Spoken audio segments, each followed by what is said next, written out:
Acromegalia. O que é, e quais são os seus sintomas?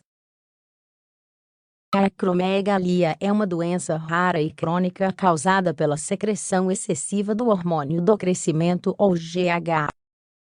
Esse hormônio é secretado pela glândula pituitária.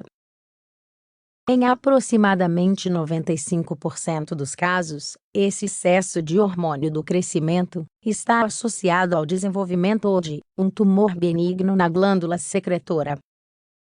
O termo acromegalia é usado quando a doença começa na idade adulta.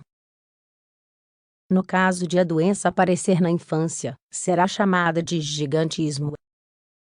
É uma doença subdiagnosticada. Estima-se uma prevalência de 40 casos/1 milhão e uma incidência de cerca de 4 ou 5 casos/1000 habitantes por ano. É diagnosticada com mais frequência entre as idades de 40 e 70, mas pode aparecer em adolescentes ou idosos. Ambos os sexos podem desenvolvê-la, embora seja um pouco mais comum em mulheres do que em homens. Quais são as suas causas?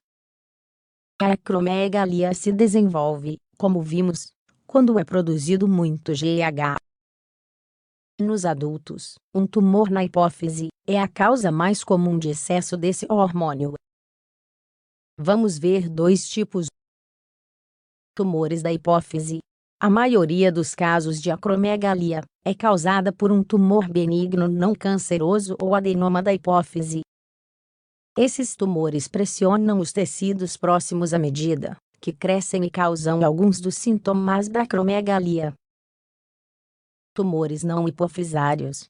Em algumas pessoas, a acromegalia é causada por tumores benignos ou cancerígenos em outras partes do corpo, como pulmões, pâncreas ou glândulas suprarrenais. Quais são os sintomas?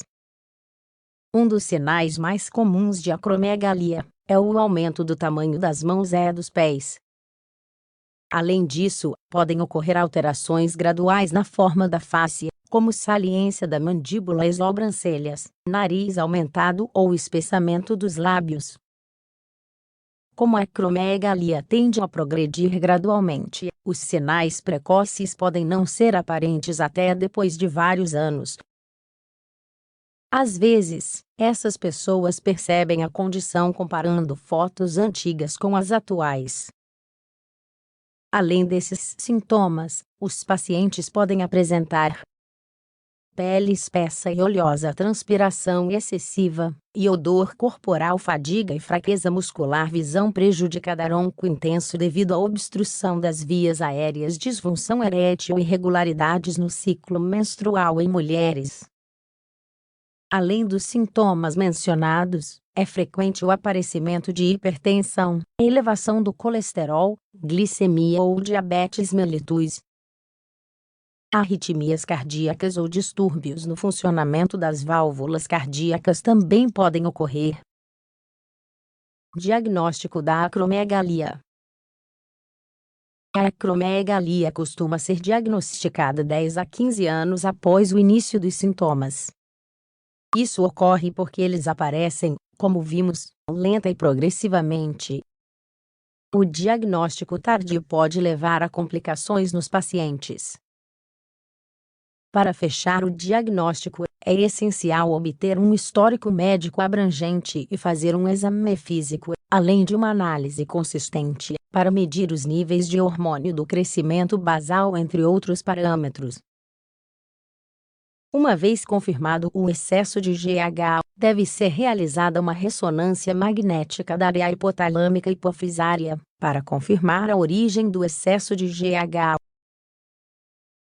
A acromegalia pode ser tratada. O tratamento mais difundido é a cirurgia. Esta técnica tenta remover o tumor da hipófise. Os resultados deste tratamento costumam ser positivos. Quando o tumor é muito grande, ele não pode ser completamente removido. Como consequência dessa situação, a doença se torna incurável. Nessa situação, os profissionais podem recorrer à radiação e à administração de medicamentos. A terapia medicamentosa de escolha são os análogos da somatostatina, o hormônio que inibe a liberação de GH. Atualmente, temos medicamentos com diferentes mecanismos de ação que permitem, separadamente ou em combinação, controlar a doença. Após a realização do tratamento indicado pelo médico, recomenda-se fazer revisões anuais, para verificar se a doença não reapareceu e se a hipófise está controlada e produz hormônios normalmente.